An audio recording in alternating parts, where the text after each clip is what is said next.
안녕하십니까. 예, 반갑습니다. 바이러스를 뚫고 여기까지 오셨어요. 그동안에 댁에서 또 뭐 열심히 공부를 하셨을 텐데, 자, 우리 전체 연중 커리큘럼으로 보면 이제 이론 정리하고, 그 다음에 지난달 5, 6월 달에 기출문제, 전체적으로 90년대 문제 포함해가지고서 샅샅이 봤습니다. 근데 어느 시험에서는 뭐 기출문제가 제일 중요하죠. 기출문제 안에 그 범위나 난이도를 그렇게 설정을 하고, 근데 우리 시험으로 보면은 14년도 이후하고 그 전하고가 구분이 되는데, 그 전에 14년도 이전에 13년까지는 우리 시험 문제가 굉장히 그 난이도가 높았어요. 객관식 문제 그렇고 주관식 문제도 그렇고. 지금 그거보다 이제 많이 다운된 그런 상태인데, 그래도 이제 어느 정도는 기출문제 정확히 봐야 되겠죠. 그래서 지난 5, 6월 달에 기출문제 우리가 샅샅이 풀었는데, 그거 같이 병행해서 보시기 바랍니다. 자, 그리고 이번 달에는 이제 우리가 진도별 연습 문제예요. 그래서 지난 작년까지만 해도 문제 뭐 한 30개씩 뭐 어떨 때 30개 넘고 그래가지고 너무 많다 뭐 그랬었는데, 그래가지고 한 20문제로 줄였어요. 매주 20문제 드릴게. 20문제. 그러면 이제 오늘 첫 주니까 오늘 첫날은 그렇고요. 유인물을 미리 지금 나눠 드렸으니까 다음 주 오실 거 미리 한번 풀어보시고 오기 바랍니다. 그래서 거기 해설 분리해 놨잖아요, 제가. 그러니까 해설은 절대 보지 말고 한번 풀어봐요. 그래가지고 몇 퍼센트 내가 득점할 수 있겠는가. 그 본인이 뭐 보면 알죠. 그래서 미리 풀어보면서 어느 부분, 요 부분이 좀 미흡하다, 아니면 이 부분은 뭐 흐뭇하다, 잘 체크하셔가지고 준비하시기 바랍니다. 그렇게 되면 수업의 활용도가 굉장히 높아지겠죠. 문제의식을 가지고 와서 보고. 그리고 오프라인 여러분들은 저한테 질문하시기 바랍니다. 미리 풀어보니까 질문거리도 있겠죠. 그 질문하셔서 그 정리를 완벽하게 하고 나가고. 자, 그 다음에 인강 들으시는 분들은 말이죠. 제가 부탁드리는 것은 꼭 문제를 미리 풀어보고 강의를 들으시라. 그렇죠? 그렇지 않고 바로 그냥 강의 듣고 강의 쭉 하게 되면 박지훈이 문제 잘 푸는군. 나는 시험 보러 안 가. 그렇죠? 근데 대개 보면 뭐 공무원 시험도 마찬가지고 문제풀이 하게 되면 해답부터 먼저 보죠. 그래서 해답 보고 이건 이해되는 문제야. 그건 절대로 안 됩니다. 그러니까 문제를 미리 보고, 그 다음에 지금 보게 되면 우리 서술형 문제는 사실은 별 의미가 없죠. 경제학은 특히. 그래서 옛날하고 달리 뭐 서술형 따로 연습하고 그럴 필요는 없을 것 같아요. 그 대신 나와 있는 대로 답을 한번 써봐야 되는데, 손으로 써보는 게 중요합니다. 근데 거시경제 같은 경우는 어때요? 그렇죠? 인과관계에 의해서 답안을 써줘야 되잖아요. 그렇죠? 통화량이 증가하면 이자율이 내려서 유효 수요, 소비 투자 증가해서 소득이 증가한다. 그렇죠? 그 논리적인 선거의 그 이론의 그 내용이 전개되는 과정이 있단 말이에요. 그거는 반드시 한번 써보기 바랍니다. 그래서 나중에 답 나왔을 때. 그리고 내가 늘 예를 드는 게 후반굴절 노동공급곡선. 오늘 그 얘기가 나오겠지만 우리 기출문제도 있잖아요. 후반굴절 노동공급곡선에 대해서 설명하시오. 우리 지금 모르는 사람 누가 있겠어요? 다 알지만 답안해서 받아보면 채점하면 틀림없이 10점이라고 그러면 3점짜리도 있고 9점짜리도 있단 말이에요. 10점 주기는 좀 어려워요. 그렇죠? 10점 만점 준다는 것은 퍼펙트한데 채점하는 사람이 기분이 나빠. 10점 주기가. 그러니까 완벽한 답안이라는 것이 있을 수 없지만 다 똑같은 내용을 썼어도 어떤 사람은 3점이고 어떤 사람은 9점, 10점 맞는단 말이에요. 그거는 키워드가 빠져 있다든지 설명하는데, 그러니까 예를 들어서 뭐 후반골절 하는데 소드 효과, 대체 효과. 소드 효과가 더 크다면 뭐 몇 가지 뭐 후반골절 되고 하는 그런 기본적인 것이 있으니까 꼭 써봐야 돼요. 특히 거시 같은 것은 써봐야 논리적인 흐름을 정확히 파악할 수 있게 되겠죠. 그래서 여러분들은 미리 꼭 한번 풀어보시고, 그리고 수업 듣고 갈 때는 가볍게 갈 수 있지 않을까? 그러면 오히려 편하게 다 끝났다. 오늘 수업 다 보완됐고, 그러니까 요 수업은 복습 중심이 아니고 내가 미리 먼저 문제 풀어보는 것이 우선이다. 자, 그래서 한번 풀어보셔서 이 수업의 활용도를 높이기 바랍니다. 자, 오늘은 수요 공급 이론의 응용까지인데요. 20문제 한번 다뤄봅시다. 오늘 첫날에서 여러분 미리 풀어볼 시간은 없었을 텐데, 동영상 들으시는 분들은 이 수업 바로 듣지 마시고 미리 한번 풀어보시고 강의 들으시기 바랍니다. 자, 1번 문제는 여기 기회비용, 매몰비용 개념이죠. 그래서 첫 번째 문제가 비용의 문제인데, 기회비용하고 매몰비용, 요건 이제 경제학의 선택과 관련된 문제죠. 경제학에서 합리성이다, 그러니까 자원 배분의 효율성, 소득 분배의 공평성, 이게 해결해야 될 과제죠. 어떤 경제 체제이든지. 근데 소득 분배 문제는 이제 입장에 따라서 달라지겠죠. 자유냐 평등이냐. 그래서 뭐 공리주의 이렇게 쭉 나뉘어지겠지만은, 효율성은 간단하죠. 효율성은 뭐 순편익을 극대화하는 것이다 이거지. 맥시마이즈 순편익인데, 순편익은 어떻게 구하죠? 총. 그죠? 전체 베니핏에서 총 비용 뺀 거. 그래서 우리가 흔히 BC 분석 그렇게 말하잖아요. 여기 순편익이 극대화되는 것이다. 그러니까 모든 경제 주체들은, 이건 당군 할아버지 때도 그랬겠죠. 희소한 자원을 사용해야 되니까. 그때도 뭐 마늘 먹고 쑥 먹고 인간이 되고 싶다. 효율적으로 먹어야 되지. 한 가마 먹었다. 한 대만 먹어도 되는데. 비용의 문제하고. 그 다음에 편익이죠. 근데 이제 편익은 다양하게 나타날 거란 말이에요. 자, 소비자라면 효용이죠.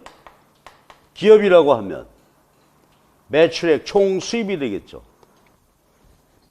우리가 흔히 이제 경제 주체를 세 수로 나눈다. 가계기업, 정부. 정부의 편익은 뭐겠어? 그렇죠. 국리, 민복이야, 민복. 우리 국민들의, 이걸 우리가 포괄적으로 소셜 웰페어, 사회후생.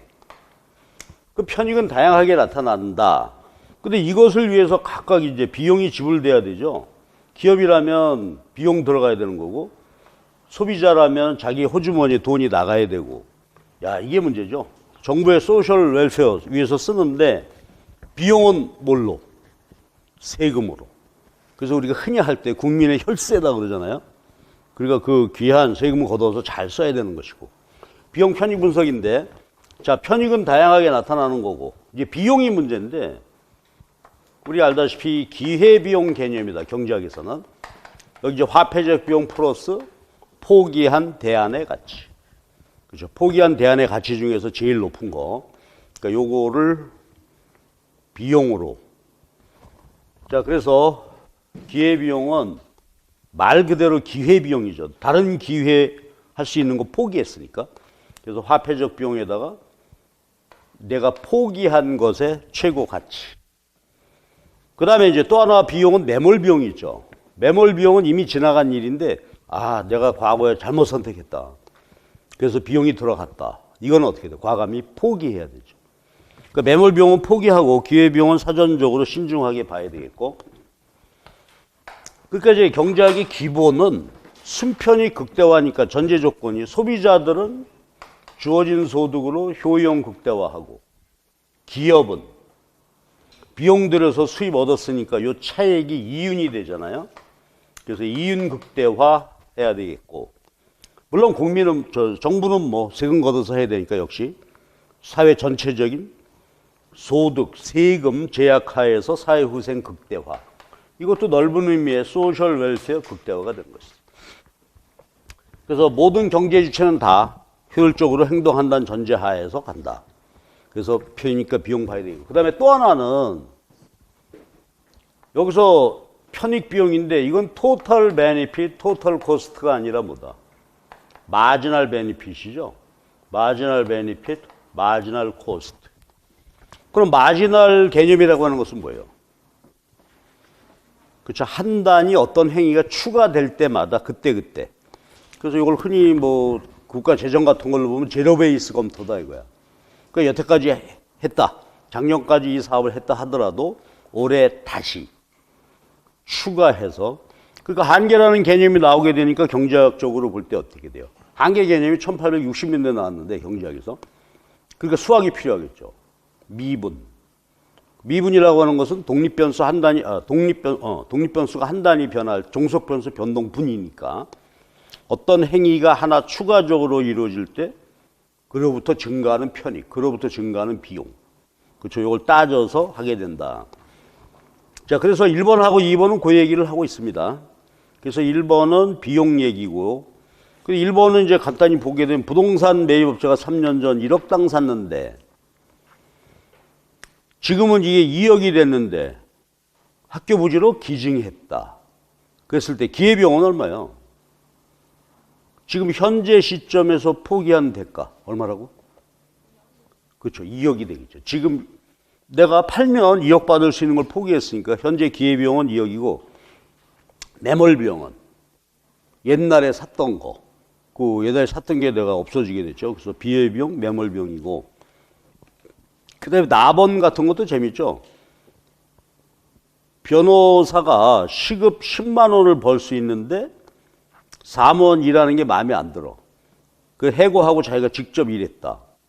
근데 사무원의 시간당 지급해야 되는 시급 10,000원이다. 자, 이랬을 때는 이제 어떻게 돼요? 기회비용은 이 행위를 했죠. 아, 나 사무원 내보내고 내가 할 거야. 포기한 대가는 10만 원. 변호사 업무. 근데 이 경우는 좀 서글프죠. 변호사 업무가 그 사무원의 업무 그 가치보다 작다고 생각하니까 아이 내가 해버릴 거야. 자, 그런 이해가 되는 것이겠죠. 그 다음에 여기는 이 상황에서는 매몰 비용은 없죠. 뭐 비용이 추가적으로 들어간 건 없으니까. 그 다음에 안타까운 일이 발생을 했죠. 그럼 이제 영화 잊어먹었어요. 그건 어떻게 돼야 돼? 매몰 비용으로 하고 그 다음에 다시 영화 관람권이 5,000원이니까 5,000원보다 내가 영화가 재밌겠다고 생각하면 보는 거죠. 영화 5,000원보다 높은 편익이다. 이건 5,000원이니까. 그래서 그런 개념으로 정리하시면 되겠습니다. 근데 이건 뭐 이게 시험 문제 나오진 않겠지만 개념과 용어의 개념 문제로 한번 봐주시고 2번 문제가 요게 모든 선택은 한계적 편익이다 하는 것의 얘기죠. 한 단위 추가될 때마다 비용 편익 분석을 해야 한다.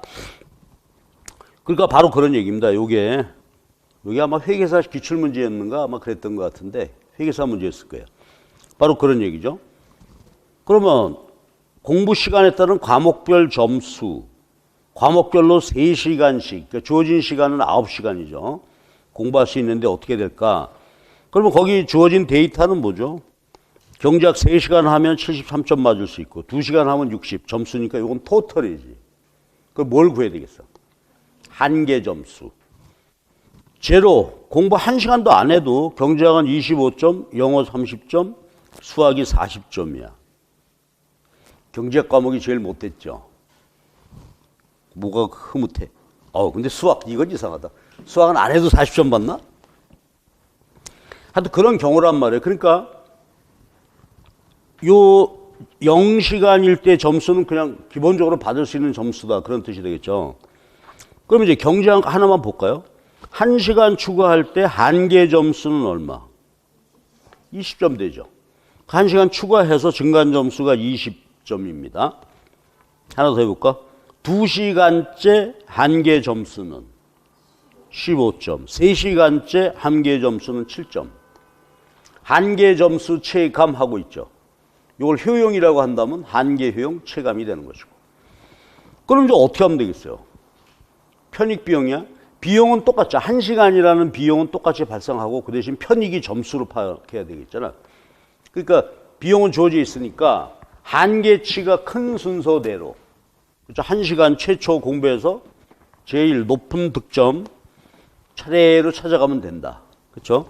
그래서 그 해설에는 총 점수니까 한계 점수 쭉 구해놓고 한계 점수 제일 큰 과목부터 쭉 따라가서 찾으면 되겠지. 그래서 이런 것이 이제 한계적 개념이다. 또 이런 것도 있죠. 우리 집이 지금 승용차가 한 대가 있어요. 아빠가 타고 다니는데 요즘 경기가 어려서 그렇지만 경기 한참 좋을 때는 말이죠. 애가 대학 입학했다. 아빠 차 사주세요. 나 같은 경우는 헛소리 그 말지만 또 어떤 분은 사주기도 하잖아요. 그러면 자동차 한 대를 추가 살 때 선택 결정은 뭘로 해야 돼? 비용 편익이니까. 자동차 2대 전체를 가지고 편익 비용을 할 거냐 아니면 하나 추가할 때, 그렇죠? 하나 더 추가할 때, 한 대 더 승용차를 살 때 그때 편익 비용, 이게 한 개의 개념입니다. 그래서 1번, 2번 기본적으로 보셨고, 자 이제 3번이 시장 수요 공급인데 시장에서 기본적으로 어떤 재화, 상품, 서비스 뭐 근데 이건 꼭 상품 시장, 재화 시장이 재화나 용역 시장이 아니더라도 머니, 금융 시장이죠. 또 foreign exchange, 외환 시장, 요소 시장, 노동, 자본 뭐 어느 시장이나 기본이죠. 마켓 디맨드, 시장 전체 수요, 마켓 서플라이, 시장 전체 공급에 의해서 균형이 이루어지게 되는데 equilibrium price, equilibrium quantity죠. 그런데 여기는 소비자가 N명이 있고 공급자가 N명이 있다. 그때 이제 시장 수요 공급 함수를 도출해야 균형을 찾을 수 있겠죠. 이제 바로 그 얘기인데, 자, 이 문제는 지금 어떻게 됐어요? 시장 수요 함수가 그렇게 됐는데 소비자와 공급자 숫자가 각각 2배로 증가했다. 그럼 이거는 이렇게 볼 수도 있겠죠. 개별 소비자의 수요 함수, 공급 함수인데 2명씩이다. 뭐 그렇게 얘기도 될 것 같고. 여기서는 2배로 증가했어요. 자, 그럼 바로 여쭤볼까? 수요 공급 곡선이 주어져 있을 때 소비자 숫자, 공급자 숫자가 여럿이면 어떻게 구했죠? 그렇지. 개별 공급자가 이렇게 있다. 또 개별 수요자가 이렇게 있다. 라고 했을 때 N명이다. 그럼 어떻게 됐었지? 그렇죠. 이 기울기죠. 한 명이 10개야. 그러면 2명이, 자, 이 가격에서는 더 이상 아무도 소비하지 않는 거잖아요.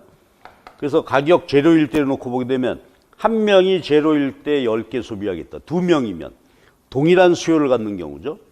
그럼 여기가 20개 되겠지. 3명이면 30개. 마찬가지로 여기도 동일한 공급 곡선을 갖는 소비자가 여럿이다. 그럼 여기가 이제 시작점이 되는 것이니까 예를 들어서 100원일 때 10개, 2명이라면 20개, 3명이라면 30개. 그래서 그림으로 보면 이렇게 되지 않겠어요? 요게 마켓, 요게 마켓 디맨드. 그러면 곡선식이나 곡선식으로 주어졌을 때는 어떻게 하면 된다? 기울기가 n분의 1 또는 n분의 1로 완만하게 변화하게 되겠죠. 근데 지금 시장 수요곡선이 요게. 네.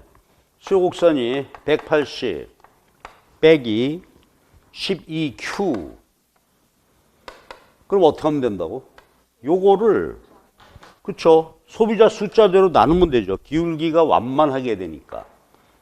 근데 지금은 2명이니까, 2배가 됐다니까, 2명이다. 뭐 이제 하면 되겠죠. 2로 나누면 되죠. 그럼 얼마가 돼? 마켓 디맨드 커브는. 자, 보듯이 절편은 그대로죠. 그대로고, 2명으로 나누게 되면 6.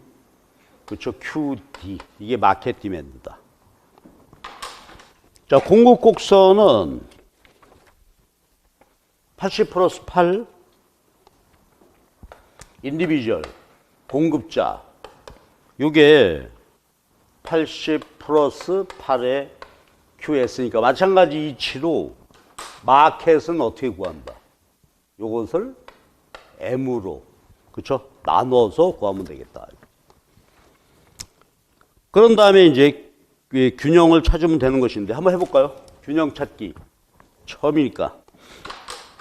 그러면 요거는 80 플러스 2, 이게 얼마냐? 8.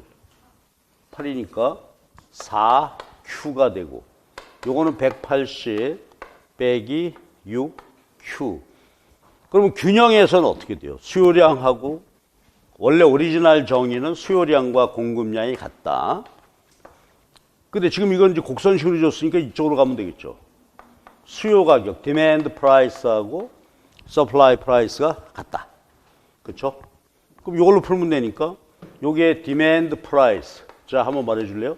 demand price의 의미는 뭐야? 지불용이 최고 가격. 그렇죠? 요거고. 받고 싶은 최저 가격이 되고, 공급 가격. 공급이지. 공급자가 받고 싶은 최저 가격이고, 요게 수요 가격. 지불용이 최고 가격. 그럼 같을 때니까 이꼴로 놓고 플러스 4Q 180 빼기 6Q 이렇게 해서 이제 균형을 Q 찾고 대입해서 가격이고. 근데 만약에 시험 문제가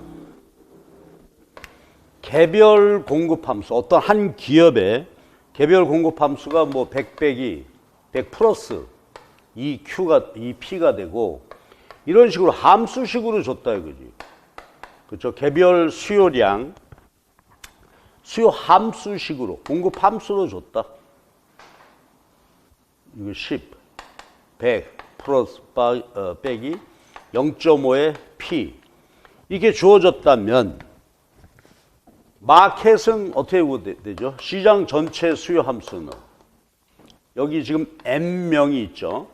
N명이 있으면 가격이 주어져 있을 때 한 사람이 요만큼 팔고 싶다. 그러면 N명이니까 이거 어떻게 하면 되겠어? 곱하면 되죠. M 곱하기 QI, 인디비주얼 공급량을 N명이 하고 싶으니까 시장 전체의 공급량은 공급자 숫자를 곱하면 되죠. 요건 어떻게 해야 돼? 마켓 디맨드는 소비자 숫자가 인디비주얼이 N이다. N 곱하기 개별 수요량을 곱하면 되니까 자 해보실래요? 이것도 두 명 그러면 어떡할까? 둘 곱하기 얼마? 100 빼기 0.5의 P 그래서 200 빼기 1P 그렇게 될 거고 요것도 두 명이라고 하죠 뭐 그냥. 그럼 어떻게 되는 거예요? 2 곱하기 10에 플러스 2P 돼서 20 플러스 4P 함수를 구하고 그렇죠? 그래서 이 계산 문제는 아주 기본이 되는 거지. 그런데 만약에 수요 공급 함수가 같지 않다. 다르다. 그럼 대개 요거는 이제 곡선식으로 다뤄지겠죠. 예를 들어 소비자가 한 사람은 수요 곡선 A라는 소비자 B라는 소비자의 수요 곡선이 이렇게 생겼다. 이건 우리 얼마든지 계산 문제 알 수 있으니까 한번 보면 되겠죠. 그럼 예를 들어 볼까요? A라는 소비자의 수요 곡선은 100 빼기 2Q가 되고 B라는 사람의 수요 곡선은 자 요거니까 절편이 작네요. 50 빼기 기울기 Q 이런 식으로 주어졌다면 어떻게 할 거냐 이거지. 근데 흔히 이제 그 수요 곡선 얘기할 때 시장 수요 곡선은 어떻게 돼? 수평합으로 도출된다. 그러면 수평합으로 도출된다는 것을 그림으로 그려보시면 어떻게 될까? 요게 지금 100이고 50이죠. 맞지?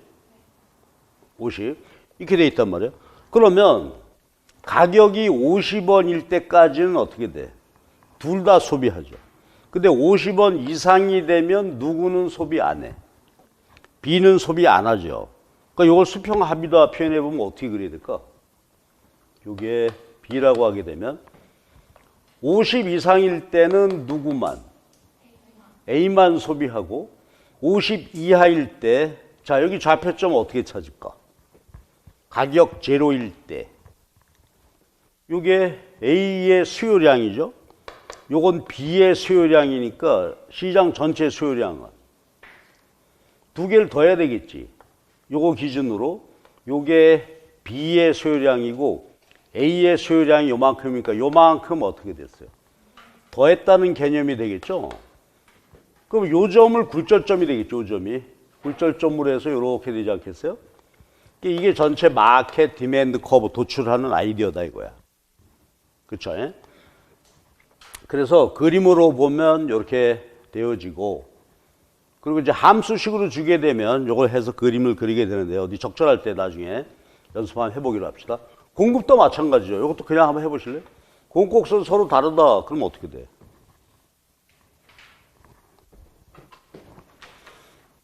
요 가격 이하에서는 그렇죠? 이 공급자가 공급 안 하죠. 요 가격 이하에서는 얘만 하게 된다면. 그러니까 요것도 요 점을 굴절점으로 돼가지고 그렇죠? 기울기. 요 기울기가 더해지는 형태로 이렇게 구해지게 되겠죠. 그러니까 수평 합으로 한다고 하는 것이 여기 이제 보면 공공재 같을 때 그렇죠? 이런 데서 출제될 수가 있으니까 뒤에서 한번 보기로 합시다. 그 수평 합이다 하는 것의 개념을 이렇게 보시고 자, 그래서 이제 3번은 시장 수요 곡선, 시장 공급 함수, 시장 수요 공급 함수, 그 다음에 시장 수요 공급 곡선 주어졌을 때, 개별 주어졌을 때 시장 도출하는 것이 되겠습니다. 자, 그 다음에 이제 4번 문제는 시장 균형 변화에 대한 이야기죠. 시장 균형 변화에 대한 거. 근데 이게 우리 시험에서 출제 가능성이 없다고 볼 수는 없어요. 상황을 좀 복잡하게 주고 풀어봐라 하게 되면 그래서 요거는 균형 이동에 관한 이야기죠.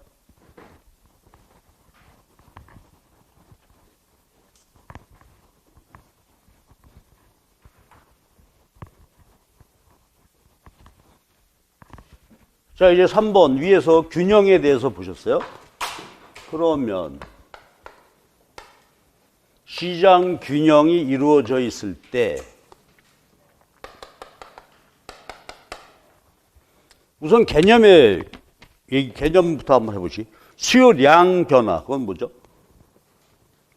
수요곡선 상의 변화지. 가격이 변화해서 수요곡선 상에서 변화, 수요량 변화, 수요 변화는 가격 이외의 여건 변화죠. 여건이란다. 이건 이제 경제학에서는 모든 경제 이론에는 다 여건 일정 불변이라는 가정이 들어가 있는 거예요. 그렇죠? 그러니까 여건이다. 그 말은 가격 말고 영향을 줄 수 있는 요인들. 그렇게 되니까 수요 측 여건, 그럼 뭐겠어? 가격이 변화하면 수요량이 변하는 거고 여건 변화하게 되면 수요가 변화하죠. 얘가 좌우로 움직일 거 아니겠어요? 그럼 수요 측 여건 간단하게 한번 좀 생각나는 대로 해보실까? 가격 말고 수요 변화시키는 요인. 소득이 있겠죠, 소득. 그 다음에 얘가 X라고 한다면 관련재와의 가격. 관련재와의 가격. 그 다음에 선호, 패션, 유행 이런 거고요. 그 다음에 여기 예상이 중요하죠. 가격 예상, 소득 예상. 그 다음에 중요한 게 뭐야? 소비자 숫자, 넘버. 이런 것들이 여건 변화란 말이야. 자, 소득이 변화하는 거 한번 생각해 볼까? 소득이 변화할 때 수요, 여건 변화인데 정상재, 열등재가 있죠. 정상재는 소득이 증가하게 되면 수요가 증가 우측 이동. 열등재는 소득 증가할 때 감소, 좌측 이동하게 될 거고. Y재, 관련재 가격이 변할 때 대체재, 보완재죠. 대체재라면 어떻게 돼? Y 가격이 오를 때 X 수요 증가. Y 비싸니까 X 써야 되겠다. 보완재라면 Y 가격 오를 때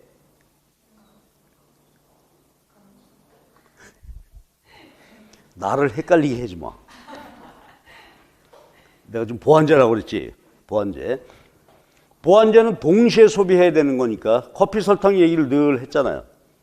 그러지 않고 그냥 말로 해볼게. 그러면 커피값이 오르면 설탕은 어떻게 된다고? 커피값이 오르면 수요 법칙에 따라서 커피 수요량 감소. 그렇죠? 커피라고 하면 가격이 오르게 되면 수요량이 줄죠. 그러면 커피하고 같이 타서 마시는 설탕 수요는 역시 줄겠지. 보완재는 동시에 소비하게 되는 것이니까. 그렇죠? 그래서 대체재, 보완재. 요거는 어떤 상품 좋아하게 되었다. 패션 탔다. 수요 증가하겠지. 수요 증가. 요새 트로트가 난리죠. 선호가, 트로트에 대한 선호가 엄청나게 증가한 거예요. 나도 요새 목요일 되면 무조건 집에 일찍 가야 돼. 목요일 알지? 예. 여러분 관심 없구나. 괜히 얘기했다. 그러니까 트롯에 대한 선호가 굉장히, 그러니까 그쪽 시장 자체가 마켓이 굉장히 커졌다고 그러죠. 음원 같은 것도 굉장히 많이 팔리고, 선호. 자, 그러면 트롯의 대체제는 뭐 발라드? 발라드 가수들은 요새 뭐 어떻게 됐어? 가뜩이 나오고 공연도 못 하는데 음원도 안 팔리고. 이거 대체제가 돼버렸죠. 자, 이래서 선호도 그렇고, 요거 중요하지. 가격이 오를 걸로 예상, 소득이 증가할 걸로 예상. 그럼 어떻게 돼? 현재 시점에. 자, 가격이 오를 것 같으면 사재기, 미리 사줘야 되니까 수요가 증가하게 되고, 요새 이제 이게 걱정인데, 경기 전망. 경기가 좋아질 것 같다. 그러면 수요가 증가하겠는데, 요즘 어때요? 뭐 코로나도 언제 종식될지 모르고 하게 되니까 경기도 어려워진다.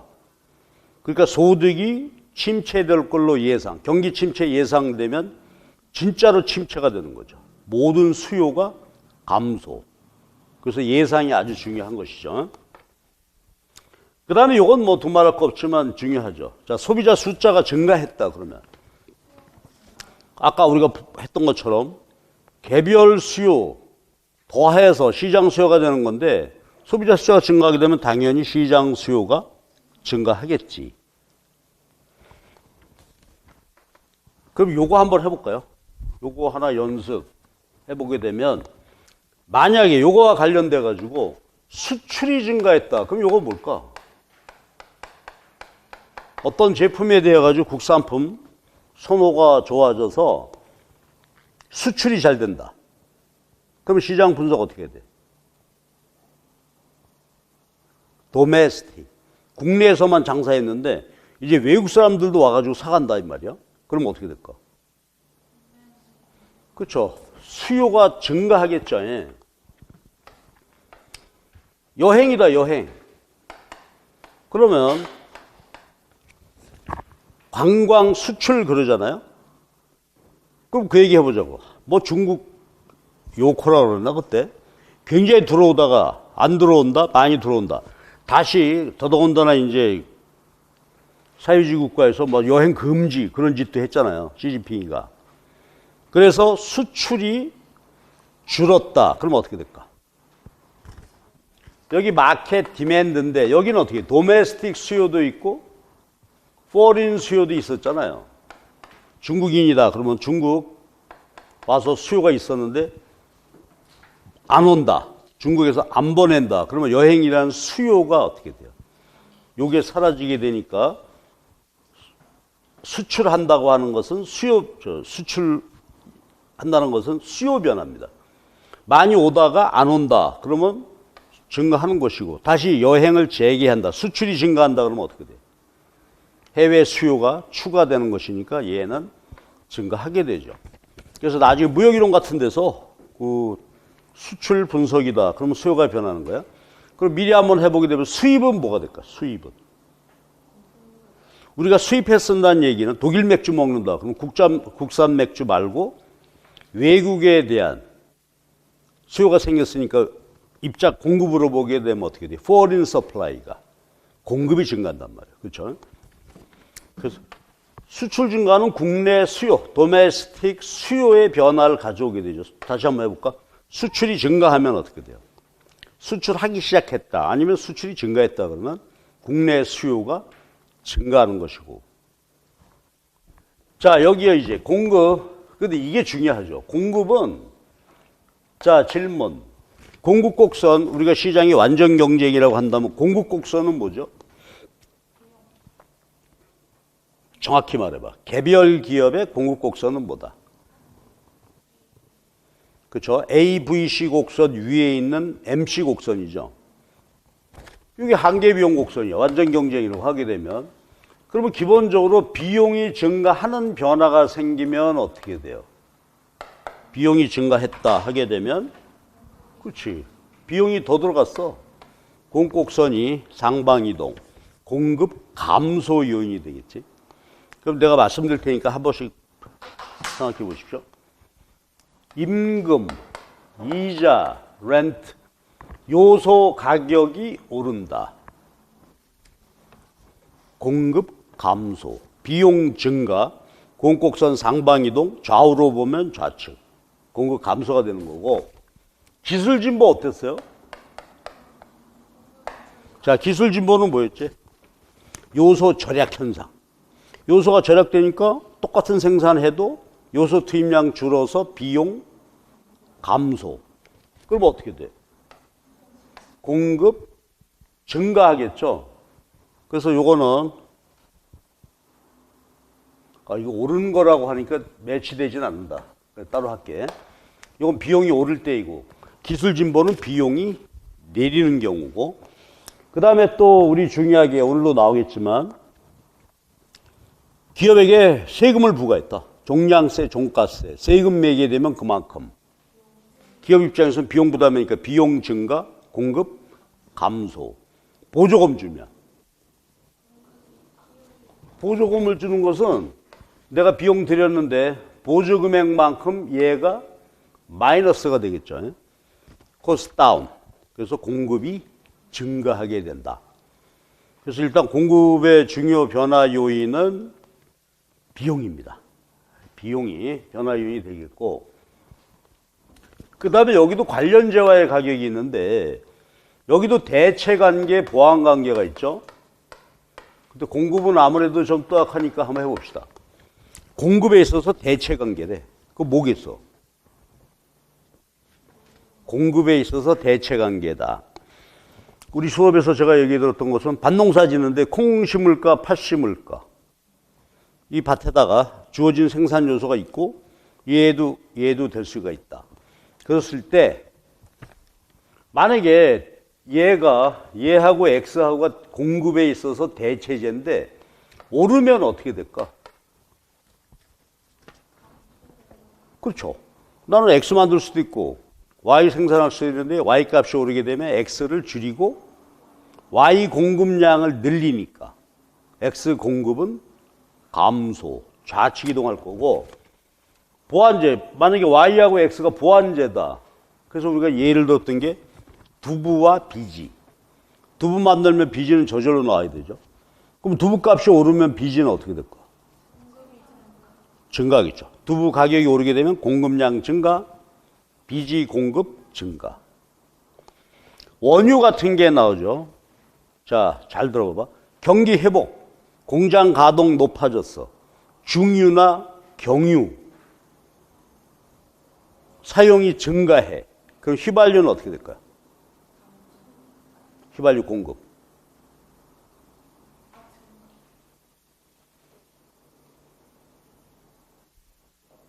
됐지? 그러니까 공장 가동률이 높아질 때 생기는 흔한 일입니다.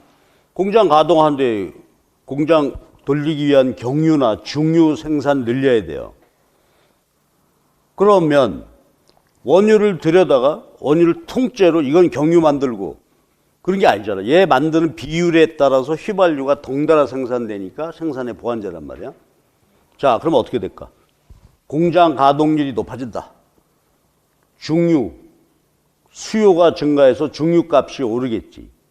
근데 생산량이 증가하게 되니까 휘발유 공급도 따라서 증가해서 휘발유 가격은 내리겠죠.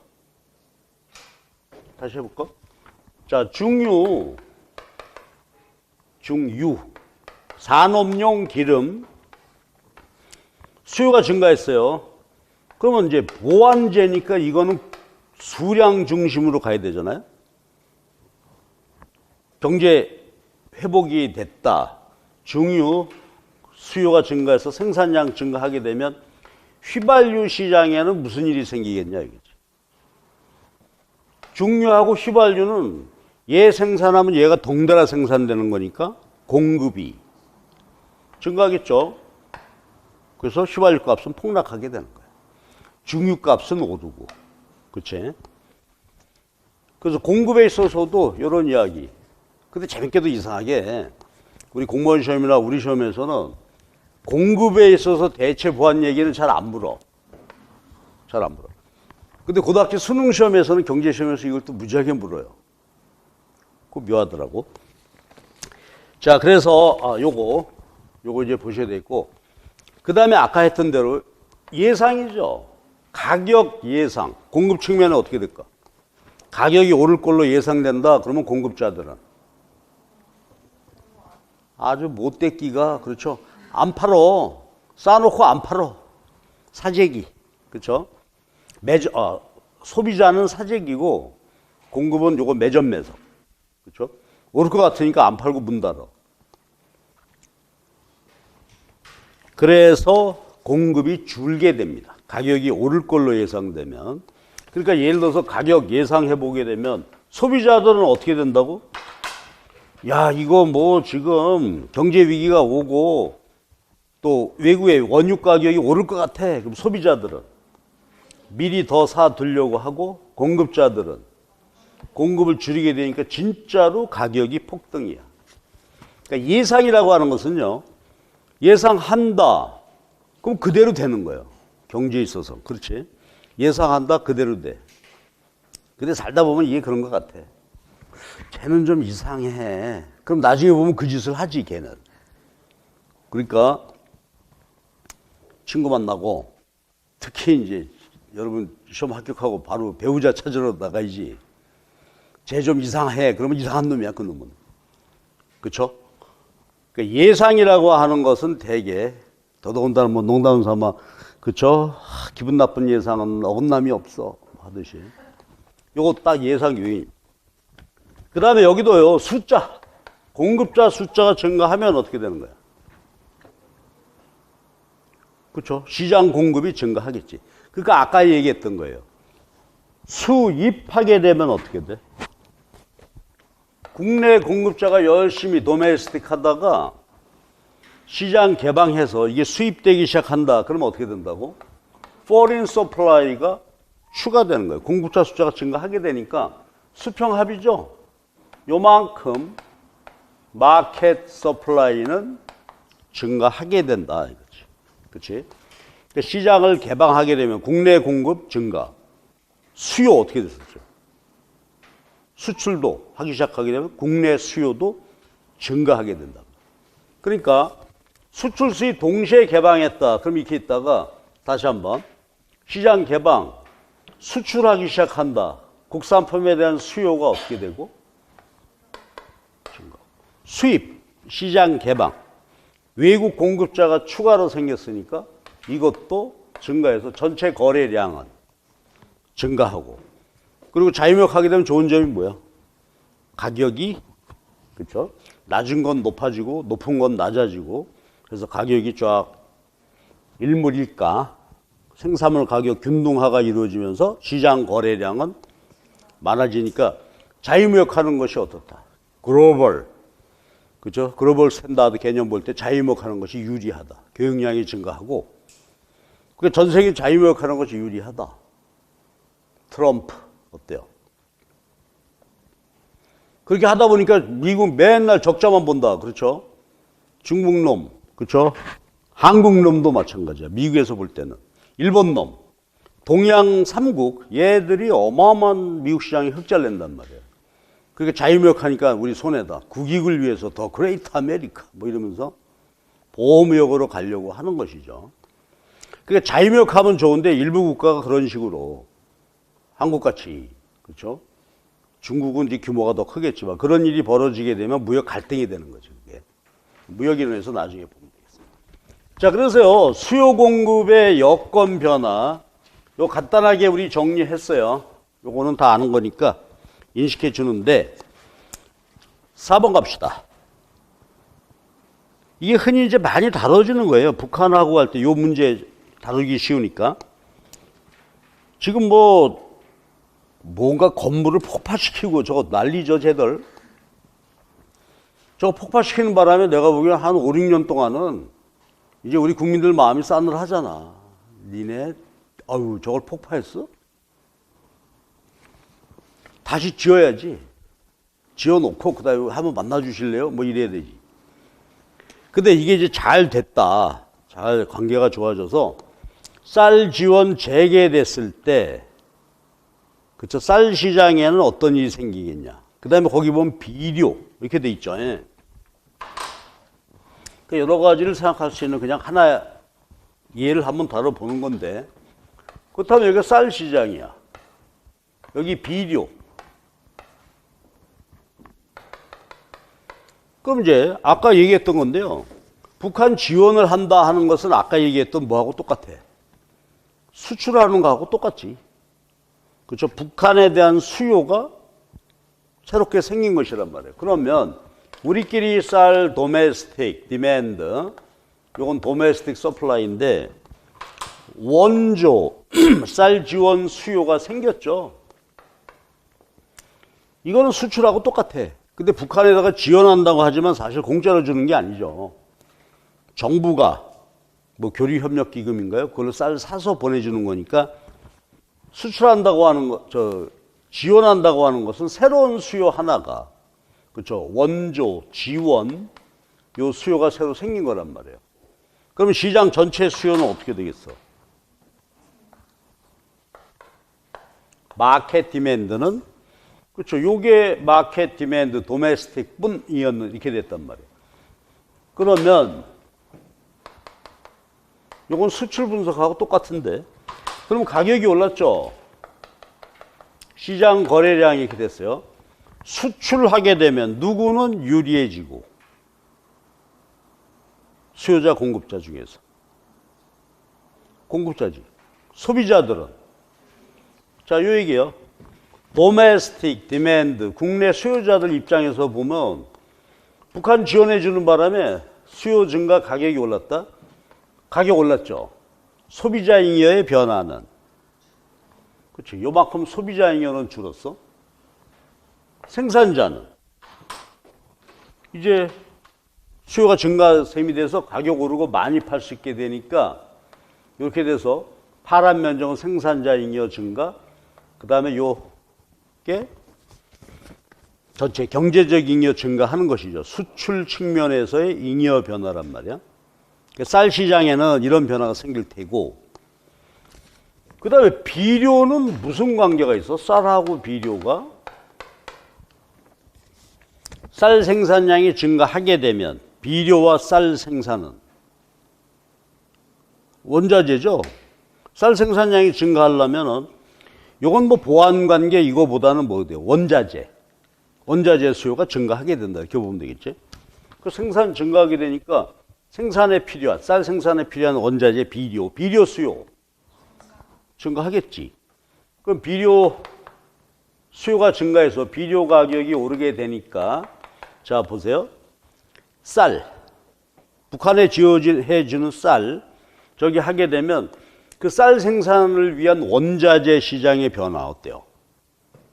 가격 올랐으니까 비료 시장에서 수요자들은, 그러니까 국내 농민이죠. 국내 농민은 여기 비료값 올라버렸지. 사용 줄여야 되죠. 요만큼 비료 소비자 잉여는 줄게 되고, 그러나 비료 산업의 생산자 잉여는 증가했겠지. 그래서 요만큼 경제적 잉여가 증가하게 되는 것이고, 그렇죠? 자, 요건 이제 일반적으로 내가 한번 정리를 해봤고, 그럼 거기 한번 볼까요? 쌀 소비량은 감소, 재배 농가 수입은 증가, 확실히 증가하겠죠? 왜? 생산량 증가했고 가격도 올랐으니까. 농가 수입은 분명히. 그럼 그림으로 보면 농가 수입은, 공급자 수입은 요거 아니겠어요? 도메스틱일 때 P 곱하기 Q 요거에서 이만큼으로 증가했죠. 소비자 물가 상승률 어때요? 높아지겠죠. 쌀값 올랐으니까. 북한 지원해 준다고 해서 쌀 수요 증가, 쌀값 가격 상승. 쌀 가격 올랐죠. 소비자 가계 지출은 어때? 소비 지출액은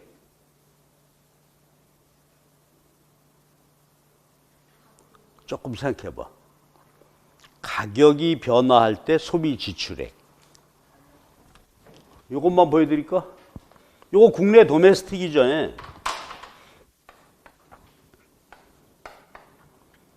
그런데 우리끼리 자급자족하다가 북한 지원하는 바람에 가격이 올랐잖아요. 이거 기출문제에서 아주 유명한 그림이잖아요. 이렇게 갔어. 그러면 최초 지출액은 P 곱하기 Q 요거였지. 사각형 면적인데 싹값 올랐어. 이때 지출액은 요건데 원래 하얀 면적, 노란 면적 어느 게 크냐 하는 것은 무엇에 달려있다. 탄력도. 자, 탄력도가 1보다 커. 그러면 가격이 오를 때 어떻게 됐지? 지출액이. 가격이 탄력적일 때 가격이 오르면. 다 맞았는데? 자꾸 물어봐도 다 맞았어. 그렇지. 이거 줄고요. 만약에 비탄력적일 때 가격이 오르게 되면 그때는 지출액이 증가하지. 이건 뒤에서 다시 한번 볼게요. 그런데 쌀은 탄력적이야, 비탄력적이야. 그렇죠. 쌀이라고 하는 것은 생활 필수품, 비탄력이란 말이야. 그래서 소비자의 지출액은 증가했을 것이다. 그래서 소비자는 안팎으로 속상하죠. 소비량 줄여야 되고 비싸야 되고 적게 먹으면서도 소비 쌀값 지출액은 더 커지게 되고 그런 일이 벌어지게 된다. 그다음에 비료 가격은 뭐 오를 거다. 왜? 원자재 수요가 증가했으니까. 그렇지? 그러니까요, 사실은 이런 식의 문제 한번 내도 이렇게 좀 복잡하게 내면은 그렇죠? 아주 까다로울 수가 있는 것입니다. 근데 우리는 이런 쪽에서 시험 문제 낼 여유가 없죠. 그렇죠? 4개, 5개인데, 이거 내겠어요? 중요한 주제들도 많고 하니까.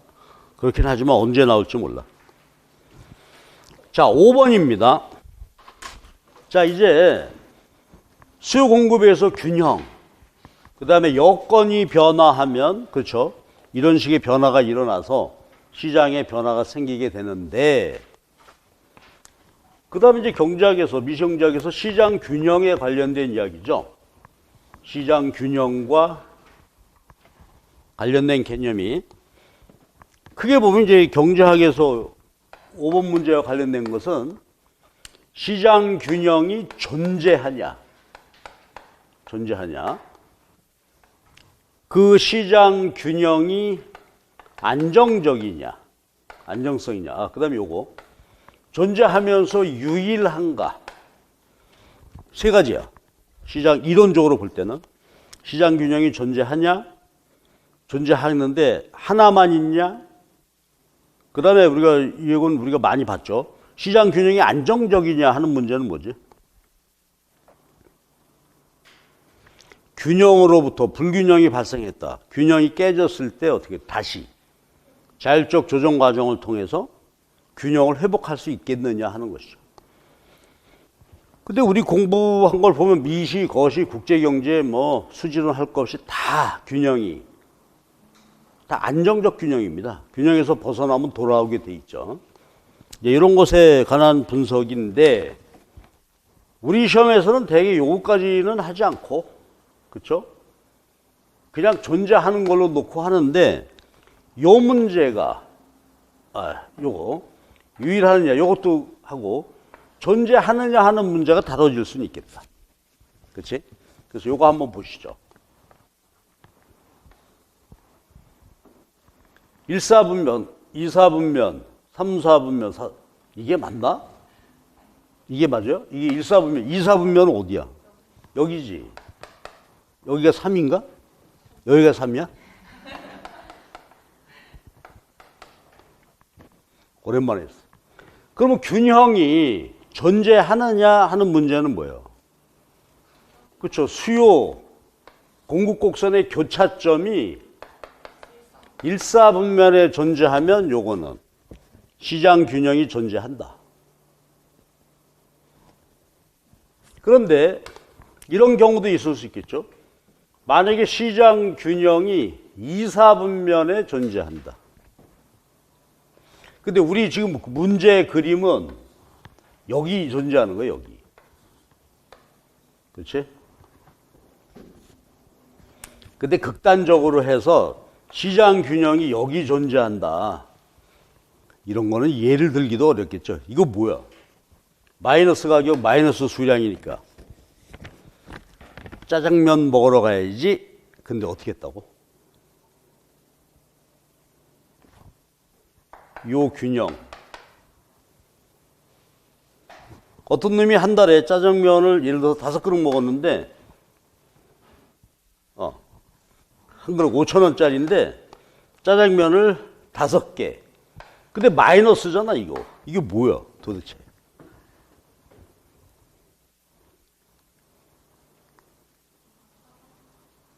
누가 사줬다고?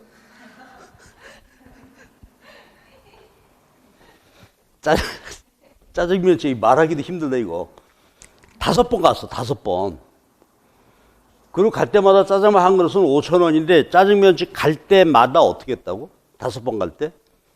짜장면 한 그릇을 들고, 가서 주고, 5,000원을 내고, 나왔어. 이 상태가 되는 거지. 그러니까 이건 뭐 말이 안 되는 균형이죠. 그러니까 책 사러 가야지. 그러면서 어떻게 했다고? 그 책을 가서 주고 책값 내고 돌아왔다 이거지. 어?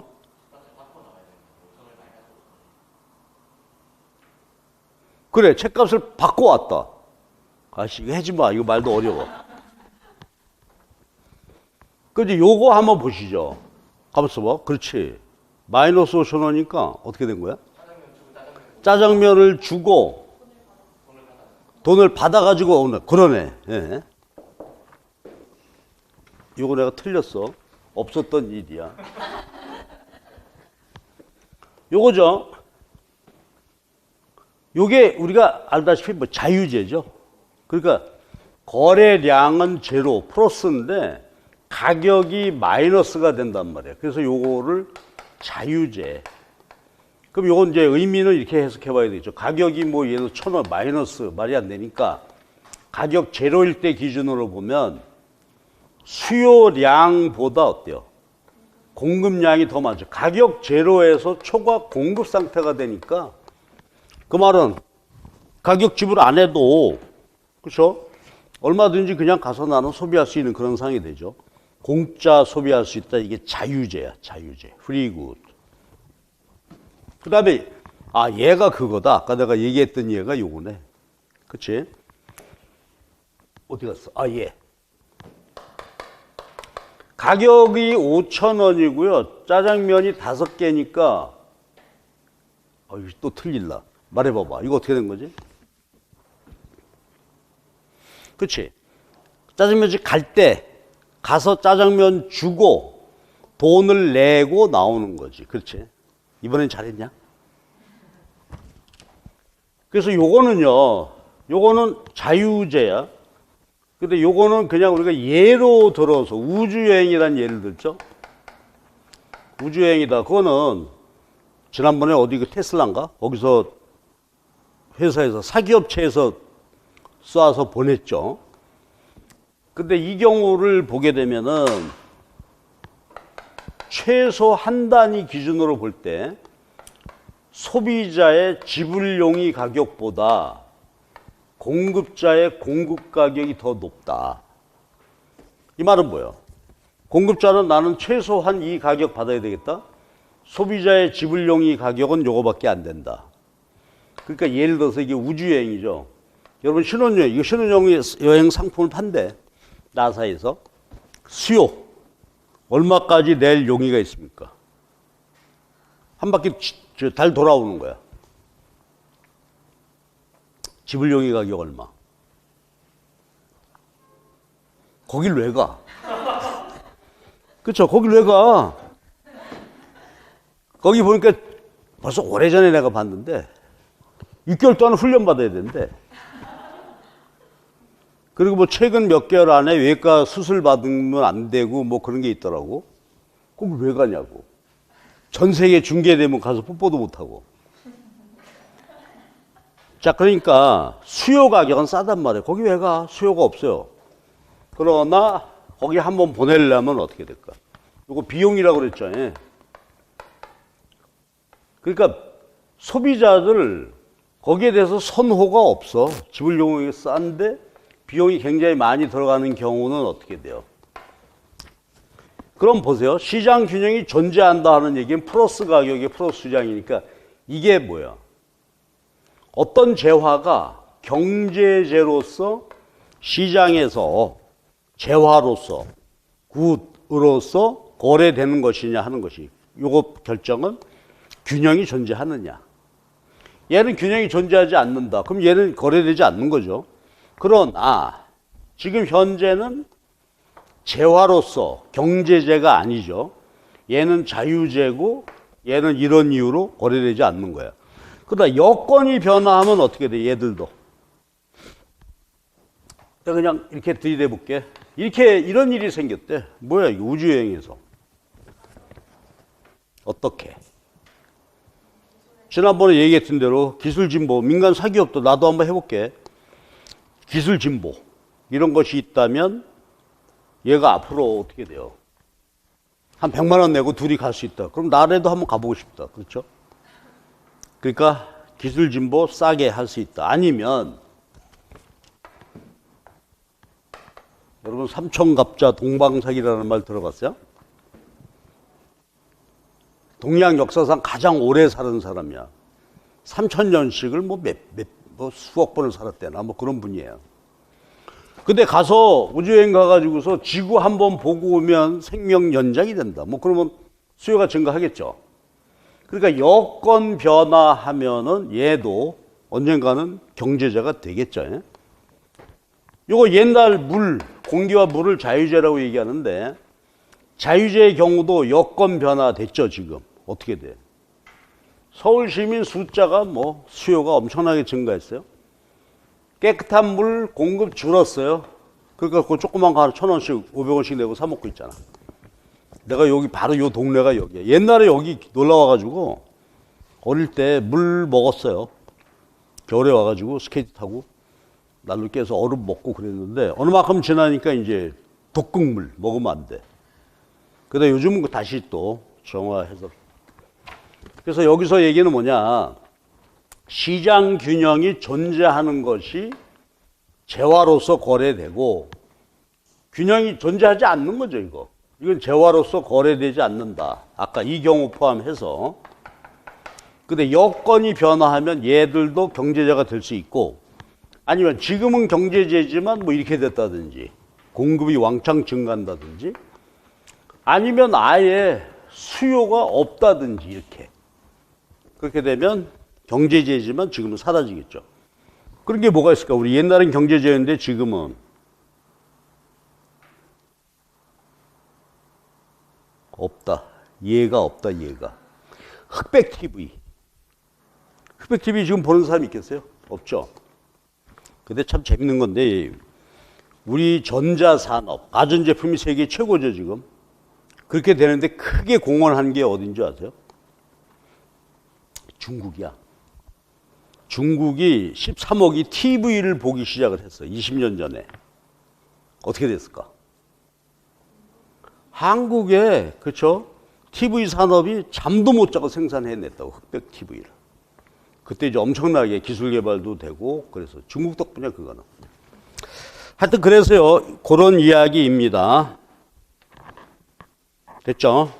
이렇게 한번 보시고.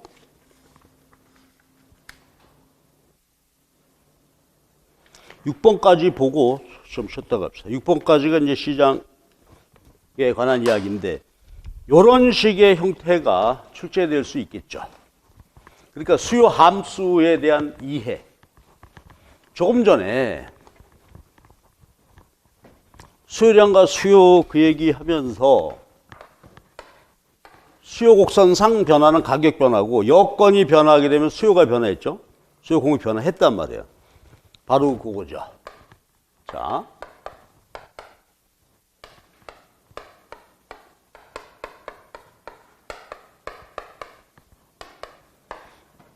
여기 수요 함수입니다. 오리지널 형태가 이렇게 되겠죠. 수요 함수가 되고, 그 다음에 이제 공급 함수는,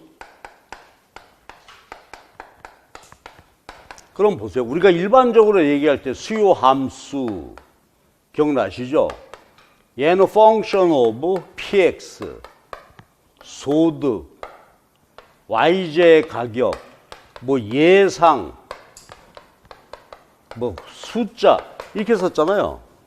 그렇지? 요거가 이제 함수식으로 저렇게 정확하게 될 수 있는 거예요.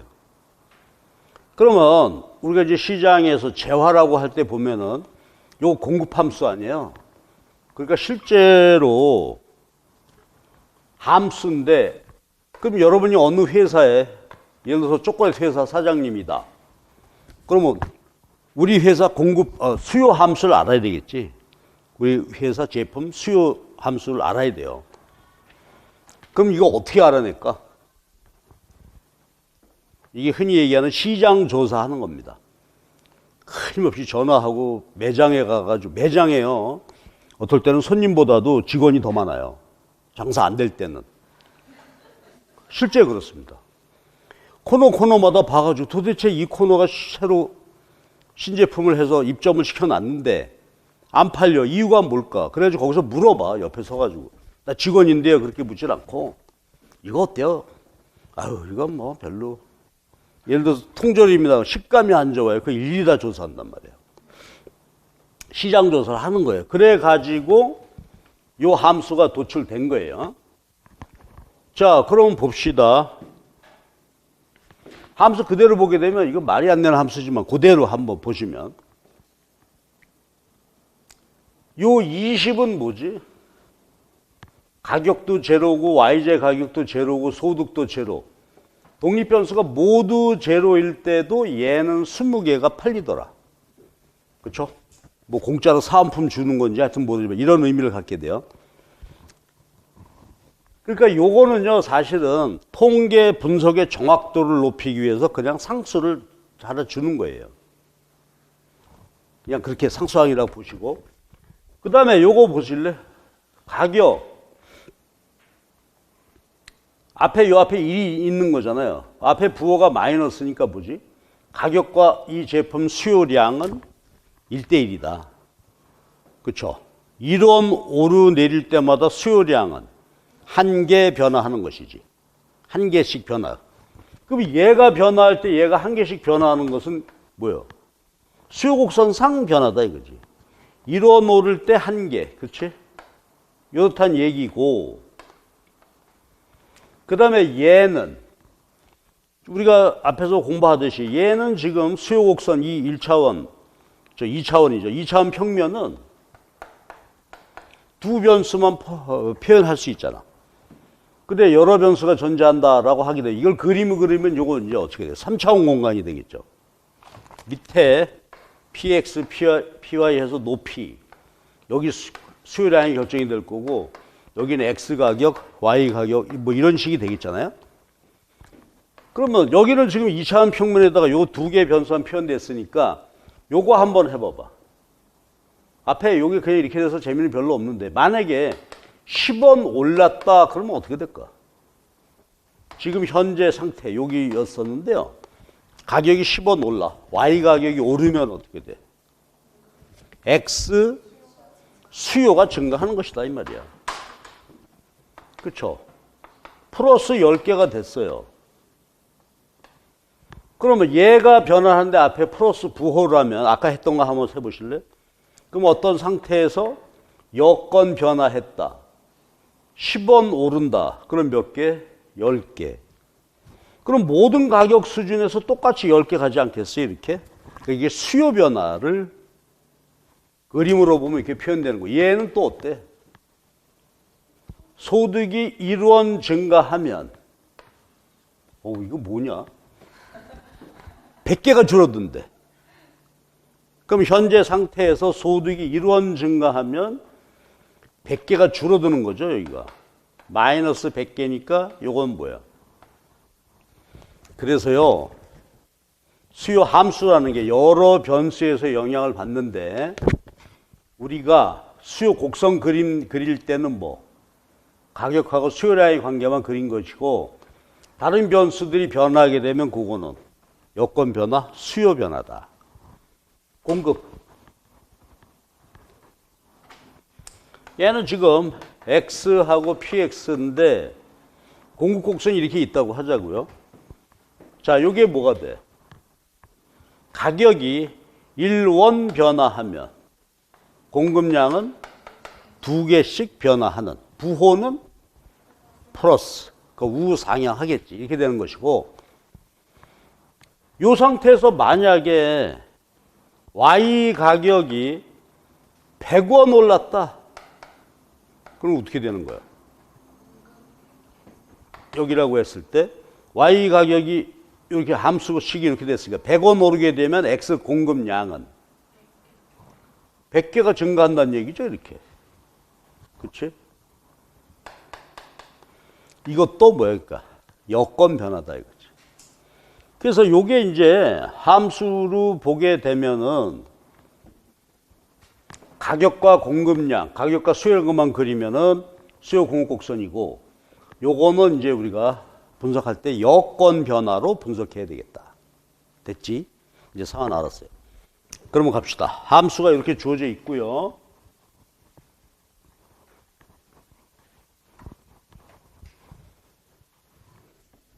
수요 측면과 공급 측면에 있어서 Xj, Y의 관계를 설명해 봐라. 수요 공급 측면에서 X, Y의 관계가 어떨 거냐. 자, 먼저 수요 측면에서는 어때요? Y 가격이 오르면 어때? 요 앞에가 플러스니까 X 수요가 증가하는 관계지. 그러면 Y 가격이 오를 때 X 수요가 증가했다. 그림으로 보면 어떻게 돼? 수요 곡선 우측 이동하는 거니까 대체제, 보완제. 대체제죠. 커피값 오르니까 녹차 마신다. 뭐 맨날 그렇게 했었죠. 그 다음에 공급은 어때? 요것도 플러스야. 그럼 Y 가격이 오를 때 X 공급이 증가한다? 그러면 Y 가격이 오를 때 X 공급이 증가했다면 공급에 있어서 대체제, 보완제. 보완제죠. 그래서 Y제 얘가 오를 때 X 공급이 증가했다? 그럼 보완제가 되겠다. 보완 관계 뭐 이런 말 쓰고, 그렇죠? 그래서 대체 보완 이런 것을 묻는 것이고, 그 다음에 1번입니다. Y 가격이 내릴 때 시장 변화를 설명해라. 자, 그럼 요것으로부터 아까 그냥 했던 것처럼 수요 공급이 주어져 있다라고 했을 때 균형을 이루고 있는데, Y 가격이 내렸대. Y 가격이 내리게 되면 어때요? X 수요 감소, 수요 곡선 좌측 이동했겠지? 왜냐하면 대체제인데 얘가 내리게 되면 어떻게 돼? X 수요는 줄겠지. X 수요가 줄었어. 예를 들어서 대체제, 뭐 햄버거와 피자, 햄버거 값 내리면 사람들이 햄버거 먹으러 가갖고 피자 덜 먹죠. 수요 줄게 되고. 그 다음에 공급으로 보면 어때요? Y 가격이 내릴 때 얘가 내리게 되면 X 공급도 줄게 되죠. 그럼 내릴 때 공급 감소니까 그림으로 보면 어떻게 돼? 공급 감소가 되겠지. 그래서 결론은 가격 변화는 불분명. 그러나 거래량은 틀림없이 줄어들었겠다. 그쵸? 예? 그 다음에 3번. 소득 증가할 때 X 공급과 공급량 변화로 나누어서 한번 설명해 보세요. 소득이 증가하게 되면 어떻게 돼? 아까 봤듯이 이게 마이너스죠, 지금.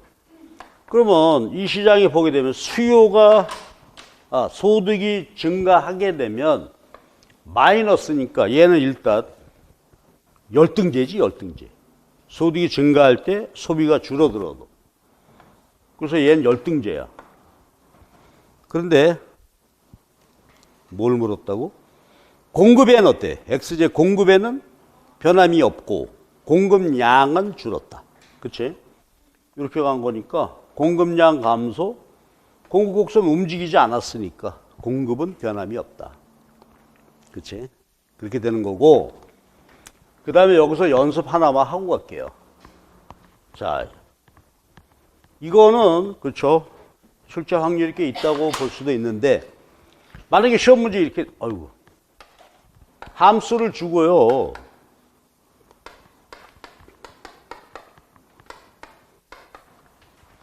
이런 식이야.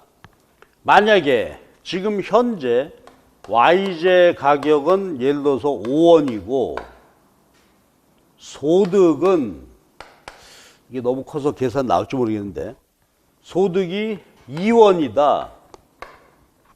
2원. 그때 균형 가격과 균형 거래량을 구하세요. 근데 그냥 이렇게 하면 재미가 없으니까 이거 좀 바꿔볼게요. 3이라고 하고 여기 이건 그냥 놔둘까? 2 뭐 이렇게 해봅시다.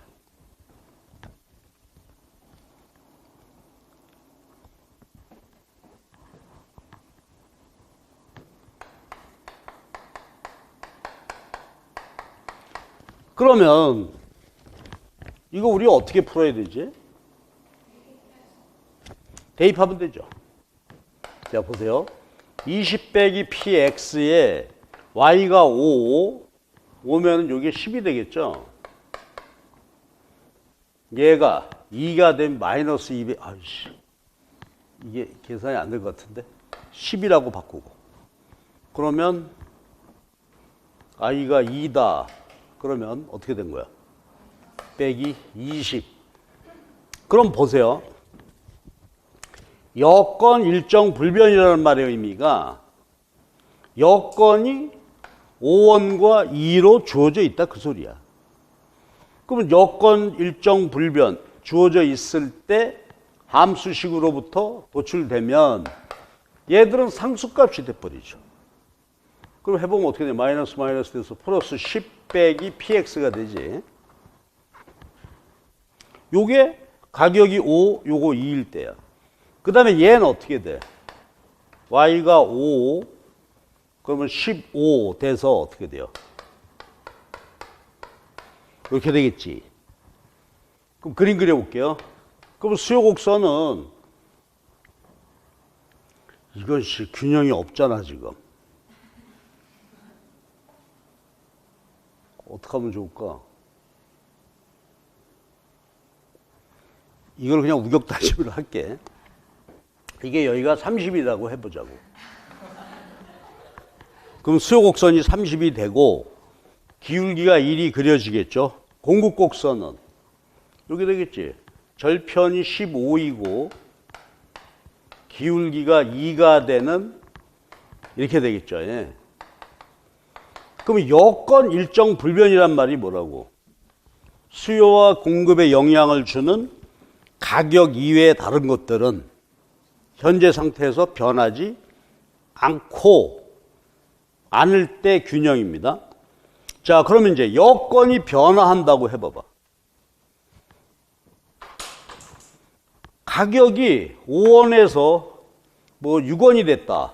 6원으로 오르고, 요것만 먼저 해볼까? 가격이 6원으로 오르게 되면 어떻게 돼요? 오르게 되면 아까 봤듯이 X 수요는 어떻게 돼? 증가한단 말이야. 그러면 그거는 뭘로 나타나겠어? 얘가 5에서 6으로 가게 되면 요게 변화해서 하는 거니까 수요곡선의 절편이 변하겠지. 요것도 공곡선의 절편이 변화할 거란 말이에요. 그래서 처음에 이렇게 있다가 수요곡선 절편도 변화하고 이것도 변화해서 예를 들어서 이렇게 간다 이거지.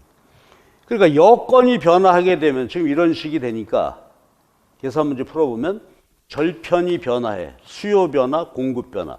그래서 균형이 변화해 가게 된다. 소득이 변화하면 어떻게 돼? 이거 지금 마이너스인데 만약에 소득이 증가하게 되면 자 수요곡선만 볼까요? X제 수요 얘가 어떻게 돼? 줄어들겠지. 그래서 마이너스 값이 줄어들 절편이 감소하게 된다 이거지. 그러면 이렇게 되는 거니까 그러니까 여건이 변화하게 되면 어때요? 수요 공급 곡선의 기울기는 변함이 없지. 그렇죠. 가격 앞에 요게 기울기가 되니까 기울기는 변함이 없고 좌우 이동 아까 했던 대로 여건이 변화하게 돼서 균형이 변하게 되다. 그러니까 이런 시험 문제가 나오게 되죠. 그래서 여기까지 봤습니다. 예, 그러면 지금 6번까지 해서 어떻게 돼요? 복습, 시장 수요 공급 이론, 균형, 그 다음에 계산 문제 요거 살펴봤습니다. 오늘 첫날이어서 슬슬 워밍업을 하자고. 여기까지 보셨고요. 그럼 잠깐 쉬었다가 그 뒤에 주제들은 탄력도 쉬었다 합시다.